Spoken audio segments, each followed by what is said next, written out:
गया से चलने वाली दून एक्सप्रेस में जब आरपीएफ के जवान चढ़े उसकी तलाशी लेने के लिए तो उन्हें दो लावारिस बोरी जो है वो दिखाई दी। एक पीले रंग की थी, एक सफेद रंग की थी। और उसके बाद जब उन्होंने उसके बारे में पूछताछ किया तो वहां पे बैठे यात्रियों ने साफ तौर पे इनकार कर दिया और बोरी को पहचाने तक नहीं। और उसके बाद जो है आरपीएफ की टीम उस बोरी को बाहर निकालती है, खोलती है तो उसमें देखती है कि भाई साहब 48 कछुए की तस्करी हो रही थी। और वो 48 कछुओं का कीमत जो है वो 24 लाख रुपए है। अब इन कछुओं का तस्करी क्यों हो रहा था, इसके पीछे का कारण क्या था और एक कछुए की कीमत आखिरकार 50,000 रुपया कैसे है, सब कुछ आपको विस्तार पूर्वक बताएंगे, समझाएंगे। लेकिन उससे पहले मेरा परिचय जान लीजिए। मेरा नाम है रजत और आप जनता जंक्शन देख रहे हैं। देख लीजिए, कछुआ जो है एक, सबसे पहले इसके बारे में एक नियम जान लीजिए कि सन 1972 में एक वन अधिनियम आया था। उसके तहत कछुए को मारना, कछुए के तस्करी को जो है ऊपर एकदम से बैन लगा दिया गया था। और ये करते हुए पकड़े जाने पे 3 साल से लेकर 7 साल तक के सजा का प्रावधान भी जो है वो कर दिया गया था। और उसके बाद से चर्चा होने लगी कि भाई साहब इस तरीके की अवैध जो कारोबारी है, काला बाजारी है, उसको किसी भी तरीके से रोका जा सके। और अभी स्थिति ये है कि देख लीजिए किस तरीके से कछुआ के तस्कर कछुओं की लगातार तस्करी कर रहे हैं। इससे पहले भी 1000 कछुओं को जो है वो ट्रेन से ही बरामद किया गया था।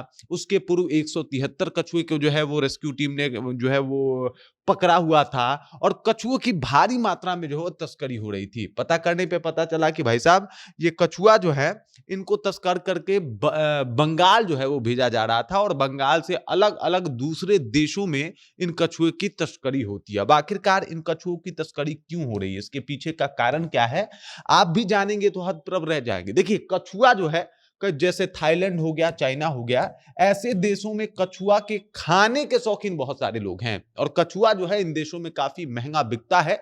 इस वजह से कछुए की तस्करी चाइना और साथ ही साथ कई ऐसे यूरोपियन कंट्री हैं वहां पे भी किया जाता है। और एक कछुए की कीमत 50,000 तक इंडिया में होती है, जो कि वहां जाके 1 लाख तक भी पहुंच जाती है। उसके बाद आप इस बात को समझिए कि कितने लोग हैं जो अंधविश्वास के चक्कर में भी कछुआ को जो है वो पालते हैं या फिर रखते हैं या फिर इसको खत्म करते हैं, नुकसान पहुंचाते हैं। अब अंधविश्वास क्या है वो भी आपको बता देता हूं। दरअसल कुछ लोगों का मानना होता है कि कछुआ पालने से धन, सुख, समृद्धि प्राप्त हो जाती है और इसी चक्कर में कछुए की लगातार तस्करी होती है और कछुआ को जो है वो लोग पालते हैं, अपने घर में ले जाके रखते हैं। इसके अलावा कुछ लोगों का यह मानना है कि भाई जंतर मंतर बनाने में या फिर तंत्र मंत्र करने में कछुआ अहम भूमिका निभाता है और इस वजह से भी कछुए की तस्करी लगातार होती है। और ऐसा देखा गया है कि कछुआ जो है वो लगातार इसका तस्कर होता है, लगातार लोग इसको खरीदते हैं।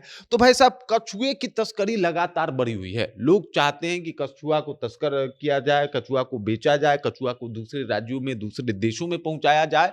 और दूसरे देशों में बिहार के जो कछुए हैं उनका धड़ल्ले से मांग है। और इसी वजह से बिहार में जो कछुआ पाया जाता है उसकी एक कछुए की कीमत 50,000 रुपए है। और जब 48 कछुए बरामद हुए एक ट्रेन से तो मतलब 24 लाख का कछुआ। अब सोचिए, साधारण सा दिखने वाला जीव जो आपके गांव में भी कई दफा तालाब के किनारे या तालाब में दिखाई दे जा रहा होगा, उसकी कीमत काफी महंगी है। लेकिन जिस तरीके से कछुए की शिकार की गई, जिस तरीके से कछुआ जो है वो लगातार शिकार पे रहे, इस वजह से कछुओं की आबादी में भारी गिरावट भी आई है। लेकिन उसके बाद भी बिहार में जो कछुआ है उनका डिमांड विदेशों में है। हालांकि एक कछुए का दाम 50,000 रुपए है, लेकिन भूल के भी इसे आप किसी को बेचिएगा नहीं, क्योंकि पकड़े जाने के बाद 3 साल से लेकर 7 साल तक का जेल हो सकता है और इसके अलावा भारी जुर्माना आपको भरना पड़ सकता है। बाकी इस खबर, इस जानकारी को लेकर आप क्या सोचते हैं, आपके जहन में क्या कुछ चल रहा है, कृपया कमेंट कीजिए और अपना विचार हम तक पहुंचा दीजिए। बाकी आप देख रहे हैं जनता जंक्शन और मेरा नाम रजत है।